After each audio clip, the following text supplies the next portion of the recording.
Assalamualaikum warahmatullahi wabarakatuh. Saya Alvina Fatin Yasinia dari jurusan Pendidikan Bahasa Jepang dengan NIM 2003970. Pada video kali ini saya akan mempresentasikan artikel ilmiah saya yang berjudul Sejarah Kuliner Nusantara yang Memikat. Berbicara soal kuliner sepertinya tidak akan ada habisnya, mulai dari makanan pembuka, hidangan utama, sampai hidangan penutup, bahkan hingga jajanan kaki lima selalu diminati para pemburu makanan. Eksistensi kuliner pun tidak hanya dari dalam negeri, makanan yang berasal dari luar negeri pun sukses menyedot atensi para pecinta kuliner. Hidangan dari berbagai belahan dunia yang memiliki visual luar biasa mampu membuat lapar siapapun yang melihatnya.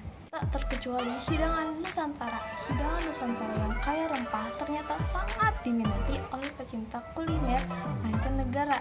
Bahkan kelezatan rendang diakui oleh situs berita CNN sebagai makanan paling lezat nomor 1 di dunia.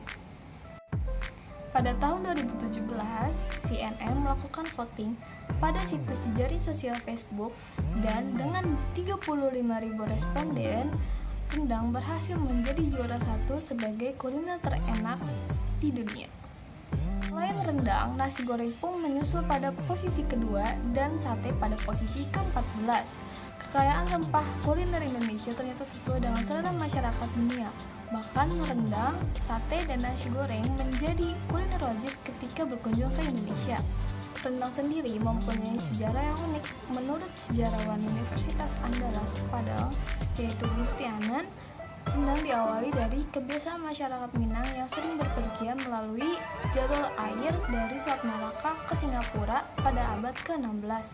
Perjalanan yang butuh waktu itu membuat para perantau harus menyiapkan makanan tahan lama karena tidak ada perkampungan yang bisa disinggahi hingga sebelum sampai tujuan. Rendang sendiri disebut berasal dari kata merendang yang berarti memasak santan hingga kering secara perlahan. Hal inilah yang dianggap sebagai salah satu ciri khas yang sesuai untuk menjelaskan asal mula rendang. Referensi lain mengatakan bahwa rendang awalnya dipengaruhi oleh kedatangan pedagang India di sekitar Minang pada abad ke-15. Ahli waris pagar Uyung, masyarakat India sering memasak kari. Nah, dikatakan bahwa rendang itu merupakan proses lebih lanjut pembuatan makanan kari. Perbedaannya, kari lebih basah, sedangkan rendang dibuat kering sehingga lebih awet. Selain rendang, nasi goreng pun mempunyai sejarah. Nasi goreng merupakan hasil akulturasi dari masyarakat Tiongkok. Masyarakat Tiongkok mempunyai pantangan untuk tidak memakan makanan yang sudah dingin dan mempunyai pantangan juga untuk tidak membuang makanan. Jadi mereka berinisiatif untuk kembali memanaskan nasinya dan mencampurkan bahan-bahan yang sudah ada dan jadilah nasi goreng.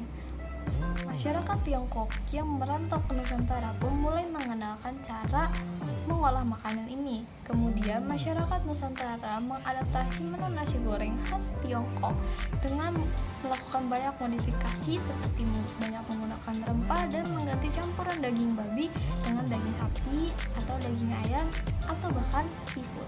Selanjutnya adalah sate.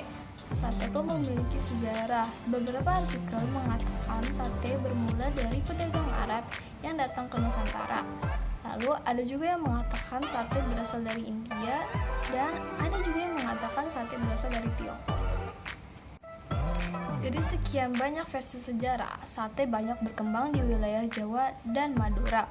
Lalu sate mulai menyebar ke berbagai penjuru di Indonesia dan berkembang dengan bermacam-macam variasi jenis daging dan bumbu, seperti sate Padang yang mempunyai bumbu kental yang terbuat dari campuran tepung beras dan kacang, dan serta sate Marangi yang mempunyai bumbu kacang yang dibakar hingga menyerap ke dalam daging. Ternyata, selain rasanya yang luar biasa, kuliner Nusantara pun memiliki sejarah yang tak kalah luar biasa. Semoga kuliner Indonesia semakin dikenal di mata dunia dan tetap lestari di Indonesia. Sekian dari saya. Wassalamualaikum warahmatullahi wabarakatuh.